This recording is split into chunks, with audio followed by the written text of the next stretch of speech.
wash and cup of tea. Nke a bụ anya ndị na-ekwe m ya ahụ nsogbu anya anyị ya adịkwa m se nke ntụta m awọ na awara agbụsịghị na nkịtị ọ na-ada nnọọ Jesus is Lord.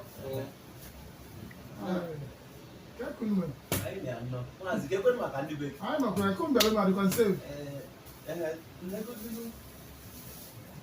Jesus. Ya bụ mmanya ndị iche a na-abụ ejewe na ọkọbere ihe maka ịnwụchakwa nke ọ na-achakwa gị ọkụ steeti ịgba na abọ m dị n'ala iko I'm telling you anyị kọ n'ubi onye anyị bịara nnọọ onye a kịta bụ nwa m nwoke ije ọkpala ọ bụ ya nke a jesi obodo mebata oge o nwere dịka o si wee bata ahụ na-akpọrọ m na ya chọrọ ịnụ nwaanyị so wee sị m na o nwere obere nwa na-adị nabata ebe a mgbe niile ya fụrụ ya n'ala ka a na-ene anya sisi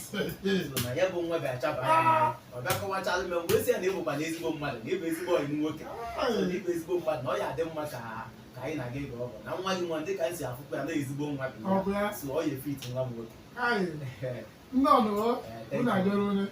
mana amụkwara m ụmụ nwaanyị nke ọbụla ma nwa m akọwanụ nke efuru ka mma nke onye nke ọ bụ abụ nke dị ọcha Chinaza. nke Chinaza bụ afọ ya oke Chinaza ka ị na-ekwu nwa m iwekwara anya ahụ ọkụ nwa maka ndị obite n'oge niile nwere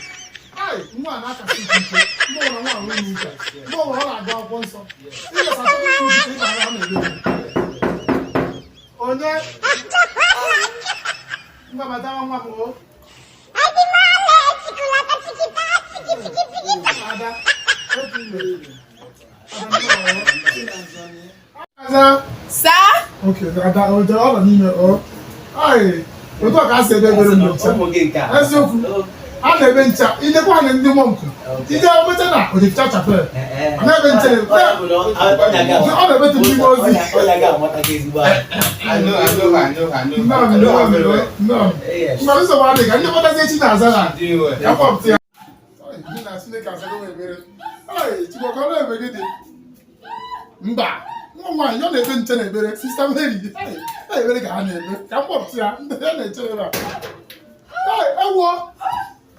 na onye a bụ nwoke egbuo m gị taa nwoke ka nwoke nwere ike ntụsị bụ nwoke na-eri ọrụ nwa ọrụ ebe anyị ka mmadụ nwaanyị isi na papa na ọrụ na-esi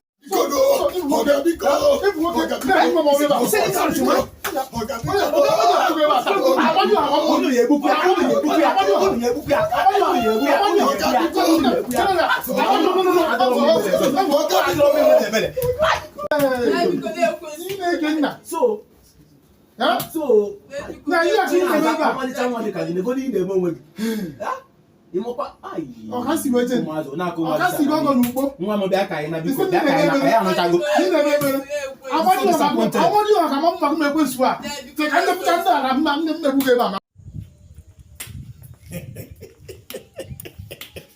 maazị mbọ ọnụ